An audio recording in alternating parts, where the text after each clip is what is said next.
The production of this program is made possible thanks to the support of the following and viewers like you. The logic of being unreasonable sounds like an oxymoron, says Bob Stamnes. Unless, of course, you know exactly why you are being unreasonable, he continues. According to the Oxford Dictionary, logic is reasoning conducted or assessed according to strict principles of validity. Stamnes says unreasonable logic is when you still stick to the facts and make sensible conclusions where others leap to emotionally safe decisions. Reasonable people will always come up with reasons why new or different approaches can't be done, because after all, no one else has done it that way. Those people, Stamnes continues, says, are doomed to live in an age of the average. Stamnes says to lift yourself out of the age of the average and become unreasonable, you need to commit to being creative, funny, seductive, outrageous or outraged. And Stamnes says you also need to reshape your thinking by changing what's cool, what's normal, and change what people aspire to do. I invited Bob Stamnes to join me for a conversation that matters about navigating your way through the maze of life in unconventional ways. Bob, this idea of being unreasonable seems unreasonable. Where did you start to hit on this logic? And then let's talk about how it has brought benefits to you in your life and also in your work. Sure. I've been in the marketing communications industry for a long time. And if there's one thing that we see more than anything else, if you think about it, what is it that we've been exposed to?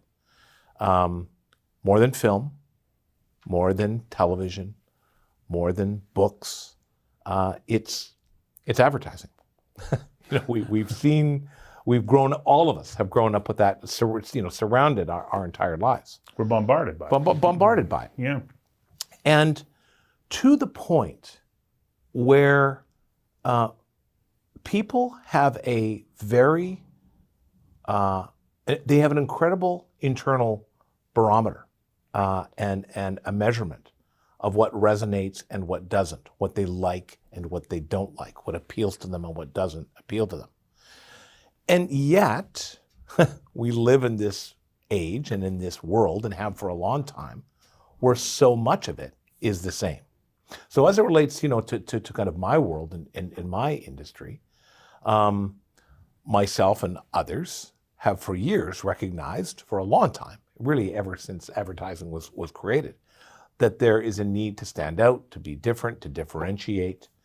And today, more than ever, given the volume of the messaging that kind of comes at us. So people will come to me and they'll say, I think I'd be really good at advertising and doing what you do, and at branding. And I say, you know what? You're right. You probably would be. And they'll give me an idea, or they'll give me a concept of something they've been working on. And it's because they know what they don't like. And really what they don't like lives in that age of average. So that's really where it came to me to create a business and work for clients that is unconventional and unreasonable. You've given a talk about this. Yes. And it's quite fascinating. But what I found interesting is, as a starting point, you talked about how you built your business and then faced catastrophe and still took this same unreasonable response to dealing with what looked like an insurmountable problem. Yeah. Share that story. Yeah. So I started my business back in 1989, no money, no clients. My parents, who were less than middle class, lent me $25,000. My grandmother just passed away, so they had a little bit of money. Myself and my ex-business partner had to present a portfolio to them and show them our work. And so they believed in us. And away we went. We started out of a condo in Falls Creek. And, I built up my business over 10 years and working with some incredible brands, Molson's and Van City and the Vancouver Canucks, Whistler Blackcomb. So launched ethical funds in Canada. So we became very successful in a relatively short period of time, Boston Pizza. And then through a series of circumstances, many of which were, out of my control, my company in a very short period of time, within a 3-month period, found itself $2 million in debt. I had my house up against our line of credit. My parents had their house up on my line of credit. So, as I joked, that was going to be a very bad family Christmas dinner. If I had to break the news to my parents, they were going to lose their house and I was going to lose my house. So the advice I had was, Bob, you got to declare bankruptcy. You have no options. And I think what drove me to not go that route, if it was just me, maybe that would have been okay. But it was my parents. And my parents were really and truly the initial investors and the founders, co-founders of my business. And I just couldn't allow that to happen. So it forced me to think outside of the box.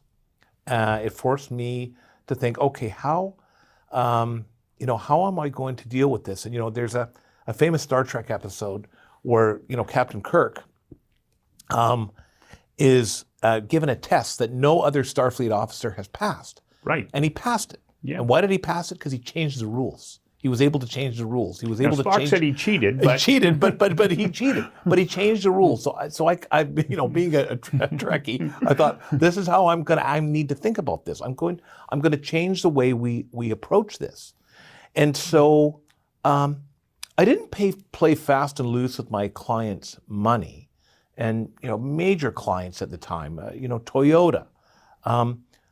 But I went to the people that I owed money to, and I put together really unique, bespoke promotional campaigns that intrigued them to the point where they said, look, we'll run that campaign. We'll go with you on this, given the fact that, A, we're getting some benefit out of it financially, and B, we really see the value in what you've put together in terms of a partnership. So it wasn't easy. It took me 2 years. I thought it was going to take me, 3 months, and suppliers played chicken with me and they threatened to go to my clients. But, for the most part, they played, and I was able to get out of debt, the $2 million that I owed, and that for me was transformational. And it was seminal in my career at proving to myself that by being creative, by being unreasonable in terms of my approach to how typically we might have constructed or developed campaigns, that would, ultimately not only save my company, but coming out of the ashes, form the foundation of a company to this day that has wonderful clients and staff and does really good work. The production of this program is made possible thanks to the support of the following and viewers like you. So 2 elements in your telling of that story is, one is the amount of hard work that was involved in working your way through a new approach, but also the courage to do it. Are these important elements when you say, okay, I'm willing to be unreasonable, let's go, because it's just going to produce results? You're putting yourself creatively out there on the edge, you're putting yourself financially, you're putting other people at risk. How important is it to have that courage? It is incredibly important. I had someone early in my business life, and this is when I'm riding high, winning awards, doing great. And it was a Toyota dealer. And he said to me, Bob, you've done nothing with your business life. I said, what are you talking about? I said, awards and these clients, and, feeling pretty good about myself. And he said, no, you haven't done anything because you haven't failed. And I didn't understand what he meant by that at the time, but shortly thereafter, I absolutely understood what he meant. But I have a belief that it is not how we conduct ourselves when we're doing well. It's how we react and go forward when times are not good. Mm-hmm. And through the process of failure, I learned a lot about other people, and I learned a lot about myself. And one of the things that came out of it was when I started early on in the process of going to suppliers, and these are major media companies in Canada, asking for forgiveness. And I'm in Toronto, and I'm talking to, they'll go unnamed in terms of some of the folks I spoke with. And it was a slap on the back, and Bob, don't worry, we've got you.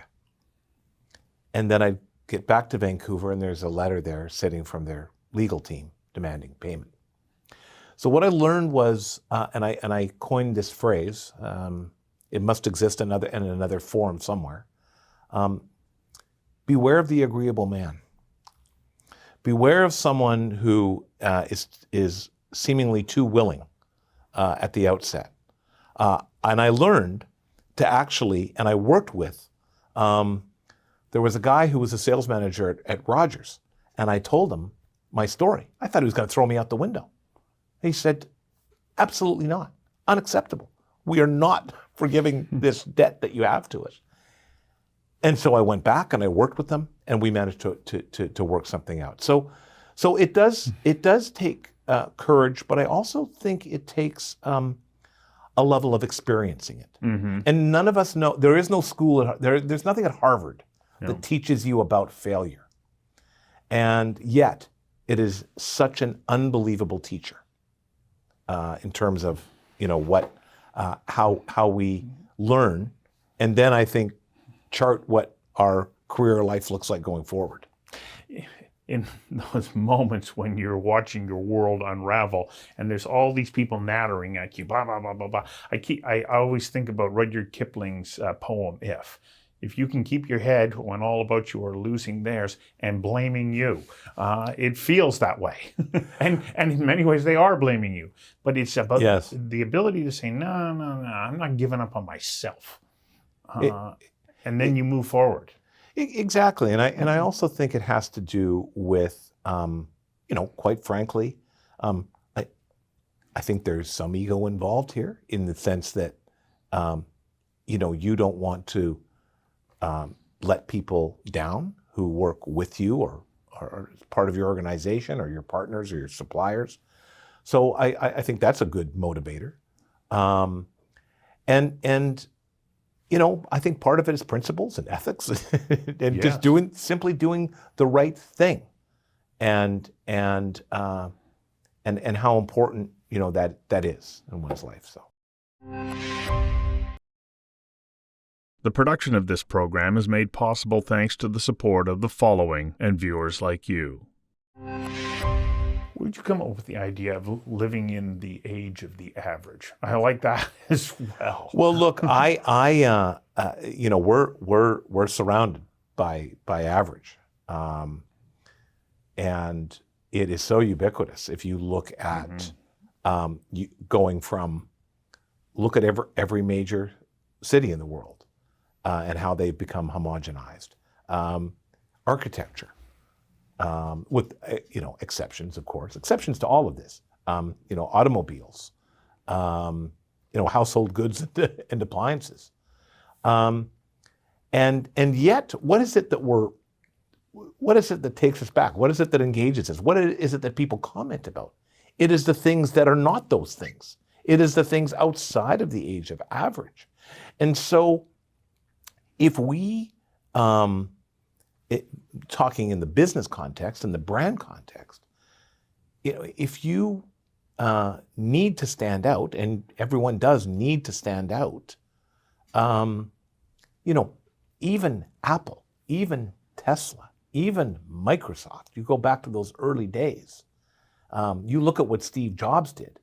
They were not a common company, Apple, when they were launched. Today, they're part of, the fabric of our lives. But they were unreasonable in their stories and in their approach. And yet the problem today is, we live in a very disposable society, and we want solutions yesterday. Mm-hmm. We want results yesterday. And I see this with entrepreneurs. I see this with business people. They want to, short circuit or get to where they want to get to as quickly as possible. But, in order to do that, we need to be creative in our thinking and our approach to get there. And, you look at Apple and you look at Tesla and you look at lots of other examples. They may be there today, but that's not where they started. And they started by being unreasonable. They were unreasonable brands. They were disruptors in their categories. They were willing, a lot of people, say what you will about Elon Musk, they laughed at him when he first introduced, the concept of electric vehicles, and many in the automotive industry predicted his downfall. Mm-hmm. So I think that, the one thing I see in working with a lot of young brands and a lot of, young entrepreneurs is to not fall into a conventional way of thinking and to always be thinking about what not living in the age of average looks like. So if the rest of my category is this, what am I? Not gratuitously, not to gratuitously, because and again, it's a bit of a danger. Mm-hmm. Let's just go out and kind of be unreasonable and do things for the sake of doing them. Yeah. There needs to be some cavalier about this. Absolutely. Yeah. So there needs to be some thought and some rigor in and around, as I like to talk about, making creative part of your operating system, making creativity, having a line item on your P&L that says creativity. Now, what does that mean? And people, have this notion that being unreasonable, I can't do that because that would cost me too much money. I can't afford a digital campaign, or I can't afford an outdoor billboard, or I can't afford to. No, being unreasonable has to start with how you're going to position yourself, mm-hmm. And what the value of that means. And it could simply be replicated in somewhere like your email signature or your website, or how you're choosing to one-on-one communicate with people. Isn't it interesting how in the age of average, we're so used to communicating via email? How delightful is it for anyone, and perhaps more of our generation, to receive a handwritten note, to receive, something that is so personalized? That is no longer average. The production of this program is made possible thanks to the support of the following and viewers like you. How importantly, you talk about creativity, and I think that this is at the key of what we're talking about. How important is it to continually go around wondering, what if I did it this way? Or what if that? Is the question, what if, essential in opening up a creative mindset? 100%. So part of my job, my job involves at its heart being curious. If you want to succeed, I believe, in life and in business, remain curious. And by remaining curious and by being curious and asking questions, this is a path, I think, part of the path towards success. There was an article in Inc. magazine a number of years ago, and the title of the article was The 3 Most Powerful Words in Business. And the 3 most powerful words in business are I don't know. And it's in the context of not pretending that you know the answer. You know, I am not interested if I talk to someone about a job or an opportunity. I'm kind of less interested in them telling me what they know. I'm actually more interested in seeing and understanding whether or not they're interested in what they don't know.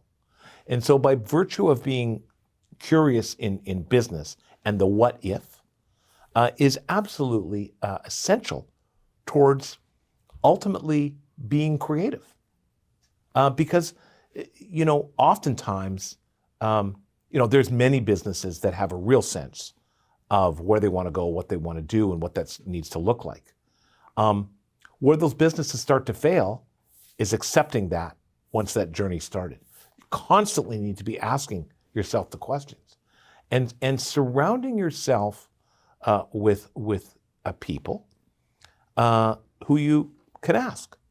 You know, what do you think? How did that feel to you? What did that look like? So yeah, I think it's the what if is mandatory. I also found it interesting in your sort of principles around being unreasonable. You said, be funny. Why is it so important to be funny? Well, you know, I mean, humor is the great equalizer.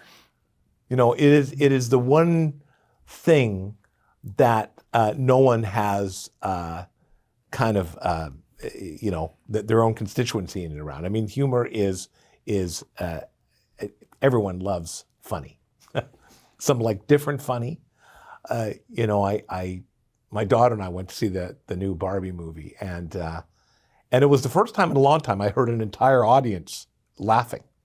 You know, man, if you can get there, and then it also humor from a marketing standpoint, from a branding standpoint, reduces the barriers, creates more of an empathy with the viewer or the listener, because now they're relaxed and enjoying themselves, as opposed to right now, for a limited time only, 10% off. Right? So I think humor is something that is just so universal. Now, you know, as lots of comedians would say, funny's hard. Funny's not easy. It's a lot of work. So it's and funny not done well can be disastrous. And George Carlin had that great line. He says, either you're up here killing them or you're dying. Exactly. So, but that said, I think, and particularly in the times we're living in, with the, you know, all of the anxiety and the news and what we're seeing and kind of faced with, I think humor is a nice deviation of that. Well, you make being unreasonable sound like a very reasonable choice. Thanks, Bob. Thank you, Stuart.